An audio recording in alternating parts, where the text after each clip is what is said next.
Hey everybody, this is me checking the depth of the log to see where the lowest point is, so I'll know where to set for my first cut.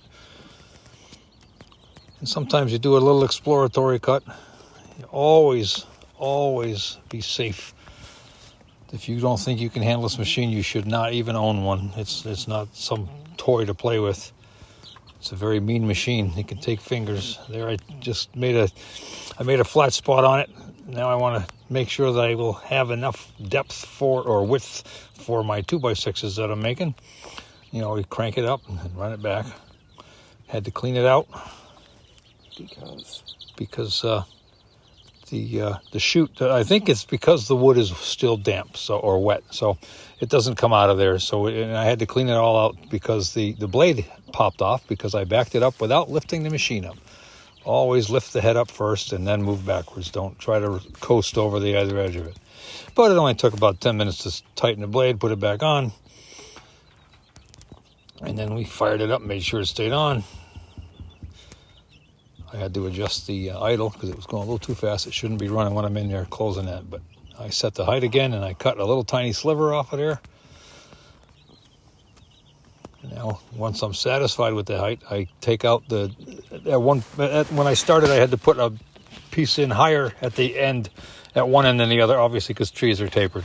So that way I could get a nice smooth flat cut out of it. Then I flipped it over without the wedges under it, and I ripped it from there. Now what I'm doing is squaring up the sides. I'm going to roll it up against those. And then put a keeper block in there. Put the keeper block in. And set it up again. And again on the far end, because it's tapered, I put in a block underneath to hold it up just a little bit more, 3/4 of an inch more than the end. Then cut a nice flat spot on it. Then you flip it over. Take the jigs off, flip it over. Then I can do my final cut for squaring of the block I'm going to be cutting. And that one had to go a second time because, as you can see, the piece of lumber was a little crooked. So I always try to keep a clean, safe workspace. So then I laid it back down on its side again. And now here's where I turn it into 3 2x6's. It's very fun to see. And again, always pay attention to your surroundings. Make sure it's clean. Push right through there.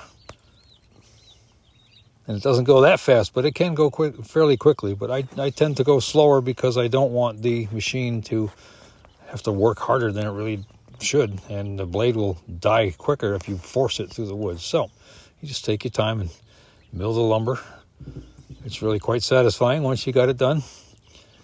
Right there, I'm going to flip it over now because the other side still had some bark on it and I had a little 1/2 inch to take off of it. So I set it for the 1/2 inch and take the final 1/2 inch off. And there you go, folks. I made myself 3 2x6's.